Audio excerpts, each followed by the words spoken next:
YouTube, how's it going? The Goat House is back. We got score predictions for Week 15. Taking a look at the spreads for these games as well. We do this video every single Wednesday afternoon. We got plenty other NFL videos every single week, even in the offseason on the channel. So like, subscribe, turn notifications on. Join us for all those videos. We much appreciate it. Follow our Twitter. Link down below for that, as well as recent videos. Links for those pinned in the comments. So check them out. Thursday night football game should be a good one this week. I got the Chiefs winning by exactly how much they're favored by, 26-23. Chris Jones going to be out, which is a star defensive tackle for the Chiefs. And you got the Chargers, big-time rookie Rashawn Slater, left tackle, is going to be out. So that's pretty tough. It's just interesting to think about because you got Chris Jones, this bigger player, this better player, but missing your left tackle is pretty significant. I definitely think that could be a factor in this game. It will be a factor in this game. Chiefs been doing a good job getting pressure on quarterbacks, and missing your left tackle is very, very tough. So I don't expect a whole lot of offense from the Chargers. Justin Herbert will find ways, but maybe not throughout the entire game here. Chiefs, yes, it's another test because they allowed a good amount of points to the Chargers earlier in the year, but their defense is significantly better. Missing Chris Jones, though. I think it'll be a tight game. It's really tough. You know, two teams missing star players here. It's real tough. So I'm definitely looking forward to this one, seeing the outcome. It's a big time game. Chiefs chasing that 1 seed maybe, but still got to kind of hold on to the division. While the Chargers are coming and fighting to get in the playoffs here. I feel like a playoff team right now. But I got a 3-point win for the Chiefs. Raiders and Browns. Half the Browns roster is going to be out, it looks like. This is a Saturday game. The Browns were favored by 6. I was surprised it was at 6. Even before all the, the COVID situation. But, yeah, now it's really fallen down here, and I'm assuming the Raiders will eventually be favored, you would have to think. So as of right now, recording this video, I've seen a line of the Browns -1.5. But I'm going to go – I was picking the Raiders either way. Even if all those players weren't out, it was kind of just a feeling of mine that the Raiders would kind of put it together this week and win this game. The Browns really struggle on offense, and I think the Raiders would have just a little bit more.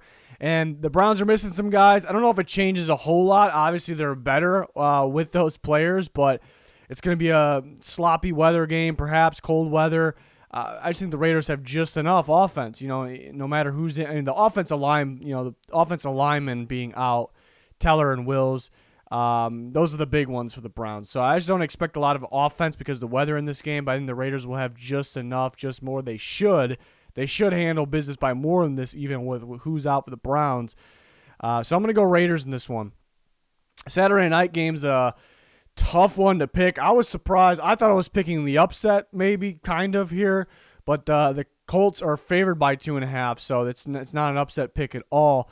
I'm feeling the Colts in this game. It's a tough one, though, because Bill Belichick and the first off, the Patriots defense is the best in football right now, but Bill Belichick always knows how to take a team's the best part of their game away. So if the Patriots take away the run of the Colts, they force them to pass. Patriots pass defense is the best football. They create turnovers there, and that could be the difference.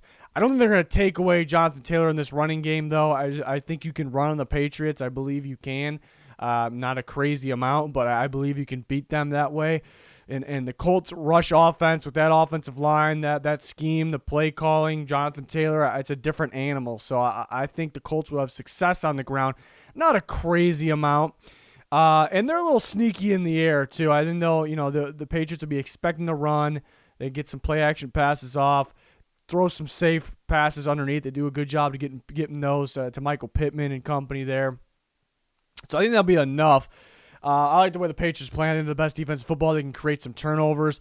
I just think who has that extra boost on offense, that extra big play, I think it's Jonathan Taylor and that Colts offense. So I'm going to take the Colts 24-23. It's going to be a great ball game. I think it's a must-win, in my opinion, for the Colts.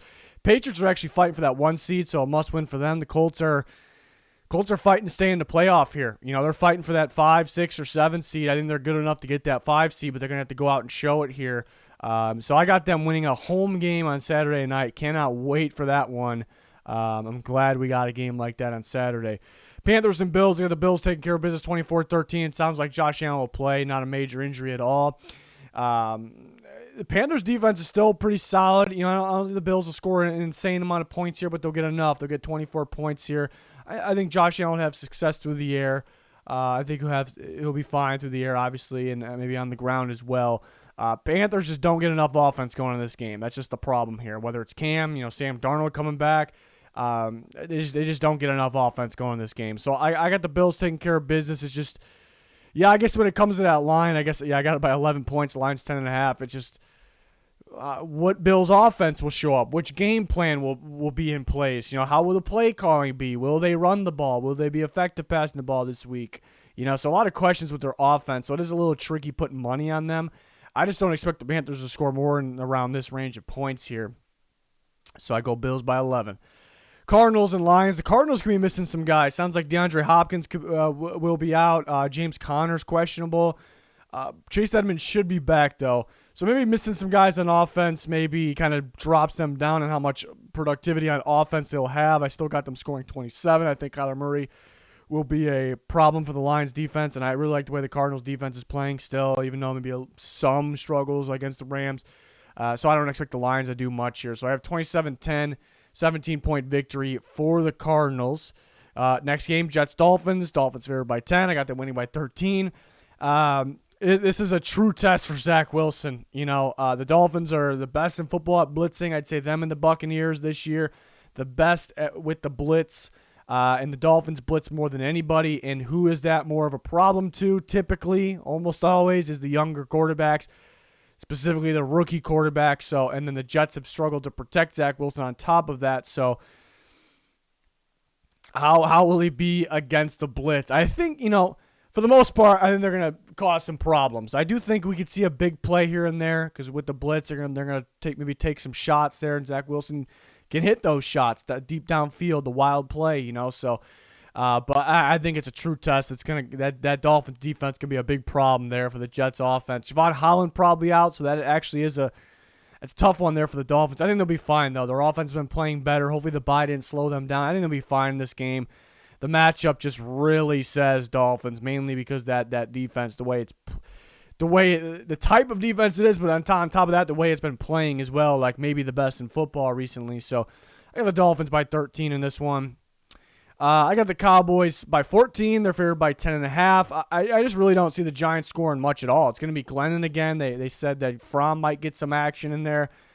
I just don't get where they're going to score. The Cowboys pass rush is on another level all of a sudden, and that's really not a surprise because they got DeMarcus Lawrence, Randy Gregory back in the mix on top of and Neville Gallimore on top of Micah Parsons, what he's doing.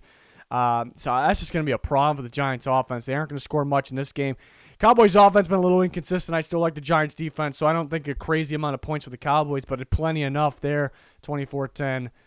Cowboys take care of business. Interesting, the last time they played, the Cowboys really wanted to run it up. They scored a ton of points.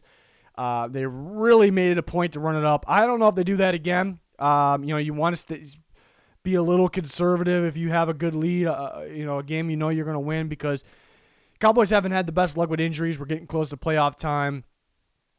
And on top of that, the Giants defense does feel better since they let the Cowboys run it up that last time. So I don't think crazy points for the Cowboys. It's possible, but Washington and Philadelphia. I was surprised the Eagles are favored by 6. Then again, there's a lot of guys on that Rona list for football team. But I don't know if the Eagles still. I think a lot of running clock in this one, so they won't really have big. Could be wrong, but I think a lot of running clock, so there won't be a great opportunity for a ton of points or big separation in points. I think the Eagles will have success running the ball. This way I talked about in the picks video. This game is on Sirianni. It's on Nick Sirianni here. He has to run Hurts. They have to run these read options because Washington football defense is getting better. They're going to miss some key guys, but they're getting better. But I don't think it's a defense that right now is suited to stop this read option and Hurts running all over the place. So I really think there'll be some good success for the Eagles offense there, but a lot of running clock. I do think the Washington, they missed out on kind of playing their game last week. They couldn't really run the ball because they were playing from behind. So Antonio Gibson couldn't be that big of a factor. And they make it a point to have that be a factor again because it is their factor. So I think a lot of running the ball, a lot of running clock here. Sometimes the Eagles' play calling is just mysterious. It's confusing, and maybe they'll have Hurts just drop back and throw the ball from the pocket a lot, and they're going to lose if they do that. Even with Washington missing all those guys, the Eagles will lose if that's kind of their key game plan there. So But I like the Eagles taking care of business here, 24-20. Hurts should have a good day on the ground. Titans and Steelers. Surprised that the line was a little low here. It could be a trap game here. What the Steelers showed us in the first half of that Thursday night game, they can't stop the run. They did not look too good. They were even affected by the Vikings defense. The Titans defense is playing out of their minds right now. They can, even without Derrick Henry, they can still run the ball very effectively. It seems like they're getting outside pretty damn well too, running the ball. So I think they're gonna run. I think they're gonna run well. I think their defense will be effective enough here. So at 23-17, I don't expect Tannehill to throw all over the Steelers. Another one with a lot of running clock. Steelers will probably make sure to get Najee Harris the ball a lot. So I like the Titans here by 6. Texans and Jags. Really don't know who to pick in this game. I went with the Texans. The Jags are actually favored by 3.5. I mean, the Jags should be better. The Jags got a better roster right now. They got the better quarterback, you would think, right now, even though Trevor Lawrence is struggling. It's just somebody's got to take over. The coaching staffs aren't really, the play calling's not really helping, but a player's got to take over. You would think with Trevor Lawrence and James Robinson, Marvin Jones, these guys, they would be able to take over here. I just don't trust them. It's a big mess over there. The Jags should win this game, but I just don't trust them with the mess they got going on. Davis Mills is playing pretty good ball. Last week played pretty well. Trevor Lawrence did not play well.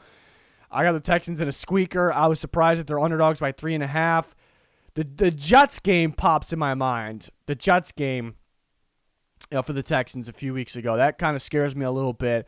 But if the Texans do lose, I do not expect it to be by more than 3. I really don't. The Jags just cannot move the ball. They cannot score.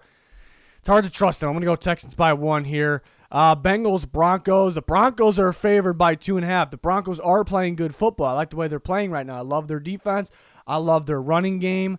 But I like the Bengals in the matchup here, and it's going to be depending on if the Bengals shoot themselves in the foot or not, because I love the matchup. I feel very confident about the matchup. It doesn't mean they're guaranteed to win, but the Bengals got a very solid defense. And the Broncos defense might be, if you're considering who's better, who's the better defense, I think most people will probably pick the Broncos. But head-to-head, I like the Bengals defense here. They stop the run at a pretty high level. I don't think they're going to shut down the Broncos run game, but they're going to slow it down and make it, we're going to make you have to win other ways. And Bridgewater and company's capable, but, it's tough, So I think the Bengals slow the run. That's a factor. You look at the Bengals offense versus the Broncos defense. The Broncos defense does create turnovers, and the Bengals have been a little sloppy with the football, so that could be the difference in this game.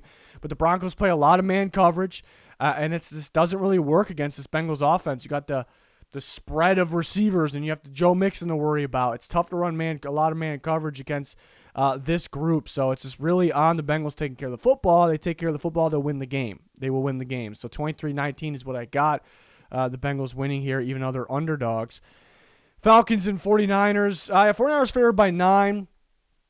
I don't think they cover that. They definitely could. I think the Falcons could stick around. 49ers a little beat up in the secondary there. Matt Ryan should have a solid day throwing downfield. But Willie, I guess, is the question. I guess he'll be under pressure. Nick Bosa will be getting after him. So I don't think they'll go too wild there. But the Falcons should be able to keep up at least in this game. They might be winning this game for a portion and blow it and choke it away. That's definitely possible with the Falcons here.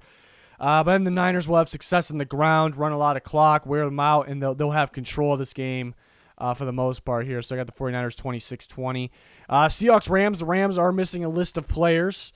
They're missing a good players against the Cardinals as well, and they got the job done. I still got the Rams. I don't think Stafford will really be affected by this game. They're playmakers for the most part. I know OBJ will be out. I think they'll be fine. I think they'll have enough offense here. Not really worried about them too much. Seattle, they're starting to get better. They're starting to win. I'm still really not buying in, though, because, who have they been playing? They beat the 49ers. The 49ers are very sloppy in that game, though. I just don't. I could see their offense going cold at any time. I was very impressed with Rashad Penny last week. That could be the key to this game. But I could see their offense going cold throughout this game. I like the Rams, 27-20. Even covering the spread without some of those guys there. I just like the matchup for them. Packers and Ravens, a little tricky.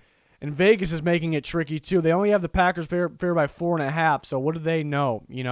But yesterday I was thinking it's going to be Rodgers versus Lamar Jackson. It sure sounds like that. And then you hear more about Rodgers that, he obviously had a setback, but he's going to try to play through it. So I really think Rodgers is going to play. So I'm surprised by the 4.5. But now, this morning, the Ravens signed Josh Johnson from a practice squad, the Jets practice squad, to their active roster. That makes things interesting for Lamar Jackson. So is Lamar not going to play? I like the Packers. As long as Rodgers plays, I really like the Packers in this one, minus 4.5.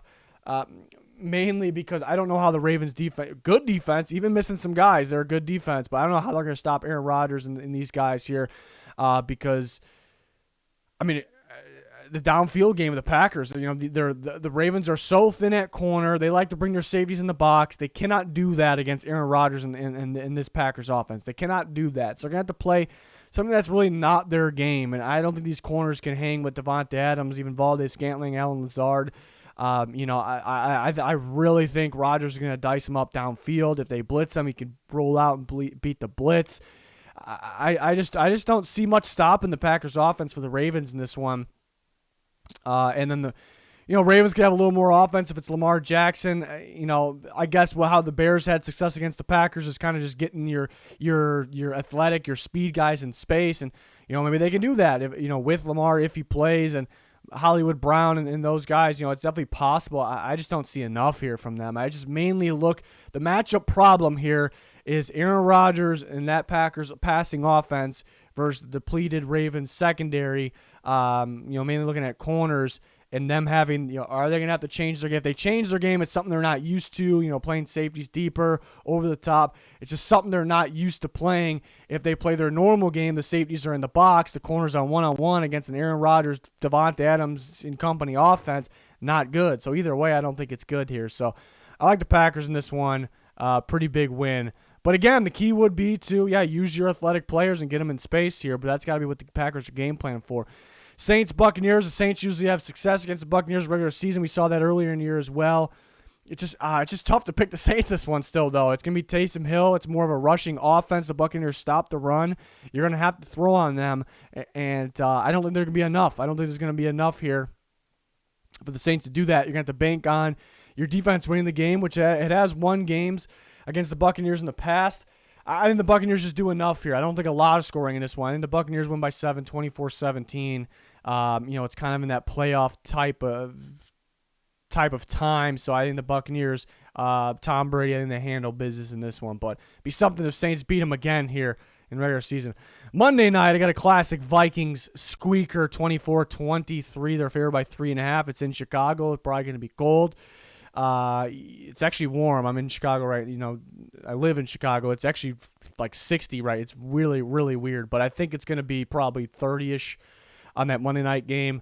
So maybe a little warmer than it normally is, but it's still going to be, it should be cold still. The Vikings will have control most of this game, and they'll allow the Bears to make it interesting. I think the key for the Bears is to run Justin Fields. That is the key. I think he'll have success in this game. I don't trust them throughout the full game to make those right calls. The Vikings, I like the matchup for the Vikings, except for Justin Fields might be able to run on them a bit. I like the matchup for the Vikings. Normally when the Bears kind of handled them, they took away their game, which was running the ball, running Dalvin Cook. That's when the Bears had a stout, top-tier, elite run defense. You can run on the Bears now. We'll see who's in and who's out. Akeem Hicks could be back, and that could change some things. But you can run on the Bears, so I don't think the Vikings run all over them. I just think they have a lot more success than they usually do. A lot of man coverage from the Bears. Justin Jefferson has been torching man coverage. Saw it last week. So we'll see how he does. And then defensively, the Vikings, even though they've struggled a little bit, they've gotten healthier recently. They're very good at blitzing. They're very good at disguising and throwing off quarterbacks, make them make adjustments at the line and try to figure out what they're doing. Might be tough on a rookie quarterback in Justin Fields. So I like the matchup of the Vikings. It's just, do they choke the game away or not? That's kind of the big question when it comes to them. So we will see. Should be pretty entertaining. It always is with these Vikings Monday night. But I got them winning by 1 and a squeaker. That's going to do it for my score predictions for Week 15 here. We're back every single Wednesday afternoon with these score predictions. We have straight-up picks already on the channel. Those go up every week as well. Power rankings, a lot more. We're going to update my playoff predictions, maybe a mock draft next week. We got all the content here at the Goat House. So join us, like, subscribe, turn notifications on, follow our Twitter, link down below for that. Recent videos down below. It's going to do it. Thanks for watching. Goodbye.